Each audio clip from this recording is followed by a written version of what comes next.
আল্লাহর হাবিবে তান শান আর মান হইন তার উপরে নাজিল হওয়া কিতাবের শান আর মান আলোচনা করিয়া কইন আল্লাহ আমারে এমন একদল উম্মত দিছেন আমার উম্মত হইলা তামাম উম্মতের মধ্যে শ্রেষ্ঠতম উম্মত আমার উম্মত হইলা মধ্যমপন্থী উম্মত জুড়ে কইন না সুবহানাল্লাহ জাআলা উম্মতি উম্মাতান ওয়াসাতা ওয়া জাআলা উম্মতি খায়রুল উমাম সুবহানাল্লাহ আমার উম্মত এমন উম্মত আমার উম্মত ব্যস্ত যাইবার আগে কোন উম্মত ব্যস্ত আমাইতে পারত নাই সুবহানাল্লাহ আমার উম্মত রে আল্লাহ এমন মর্যাদা দিছেন আল্লাহ কোন নবী রাসূলের উম্মতের বিচার করতে নাই আমার উম্মতরে নাজিকাইয়া সুবহানাল্লাহ আল্লাহ আমার উম্মতের জবান দে তান ফকর সাক্ষী বানাইছেন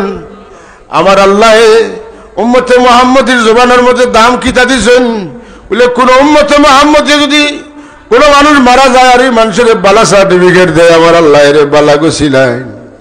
আমার রাসূলুল্লাহ ফরমান আনতুম শুহাদাউল্লাহি বিল আরদ